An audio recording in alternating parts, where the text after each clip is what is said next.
성도 여러분 평안하십니까? 오늘은 9월 9일 수요일입니다.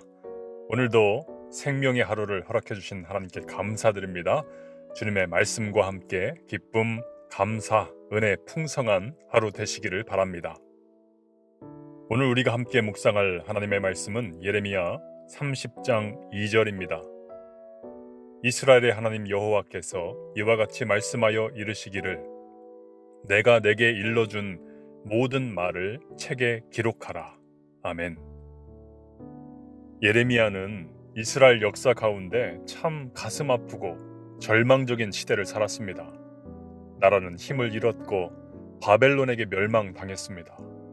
백성들은 그동안 일궈놓은 모든 삶의 터전을 다 잃어야 했습니다.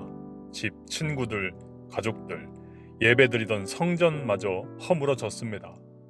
그리고 나라의 유능한 젊은이들은 다 노예가 되어서 먼 이국 땅 바벨론으로 끌려갔지요. 여러분, 예루살렘에서 바벨론까지 거리가 1300km가 넘습니다. 시드니에서 퀸즐랜드, 브리즈번까지 얼마나 멉니까? 차로 내내 달려도 10시간이 더 넘잖아요. 그런데도 그 거리가 900km라고 합니다. 1300km 떨어진 바벨론까지 금이 환양도 아니고 노예가 되어서 끌려가는 겁니다. 여러분, 이들에게 무슨 희망이 있었겠습니까? 바로 이때에 예레미야에게 하나님의 말씀이 임했습니다. 히브리어 성경에 보면 하나님의 그 첫 마디가 카타부였습니다. 기록하라 라고 하는 다급한 하나님의 명령입니다. 기록하라, 카타부. 왜 하나님은 기록하라고 하셨을까? 오늘날 같으면 전화도 할 수 있고 카톡으로 문자도 보낼 수 있지요. 그러나 당시에 예루살렘에 있던 예레미야가 1300km 더 떨어진 바벨론에서 포로 생활하고 있는 이스라엘 백성들에게 하나님의 메시지를 전할 유일한 길은 바로 기록하는 것, 편지 써서 보내는 것뿐이었습니다. 예레미야는 한자 한자 토시 하나 놓치지 않고 사랑하는 자녀 이스라엘 백성들을 향해 주신 하나님의 말씀을 기록합니다. 그리고 사반의 아들 엘라사, 그리고 힐기야의 아들 그마랴가 이 편지를 들고 또 1300km 길을 걸어 바벨론에 도착을 하는 거죠.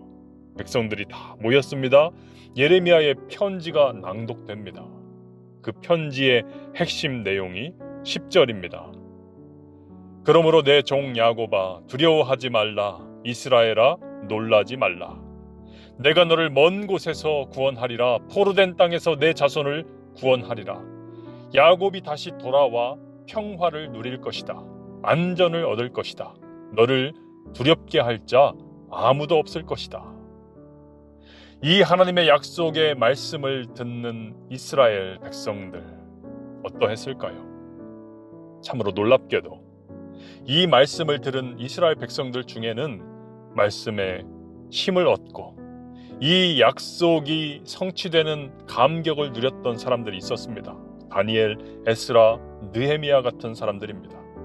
하지만 참으로 안타깝게도 어제 본문에서 보았던 것처럼 스마야와 같은 사람들, 말씀을 비웃었고 믿지 않았고 왜곡되게 그 말씀을 자기 방식대로 해석했고 의심했고 한 귀로 듣고 한 귀로 흘려버렸던 사람들.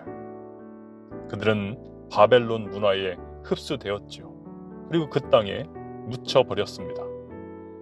여러분, 오늘도 동일하게 하나님은 우리에게 말씀하십니다. 내 종 야곱아 두려워하지 말아라. 이스라엘아 놀라지 말아라. 내가 너를 먼 곳에서 구원하리라. 내가 너와 함께 하리라. 내가 너의 하나님이 되리라. 오늘 이 말씀으로 성도 여러분을 축복합니다. 지금도 이 말씀으로 우리에게 선포하시는 그 하나님, 이 말씀으로 우리를 위로하시고 격려하시는 하나님을 신뢰하심으로 이 말씀의 능력으로 오늘도 승리하며 살아가는 주님의 귀한 백성들 되시기를 주님의 이름으로 축원합니다. 기도하겠습니다. 하나님, 오늘도 살아계셔서 우리에게 말씀하시는 하나님, 살아계신 주님이 우리와 함께 계심을 믿습니다. 주님의 말씀 붙들고 오늘도 믿음으로 승리하는 주의 백성 되게 하여 주옵소서. 예수님의 이름으로 기도하옵나이다. 아멘.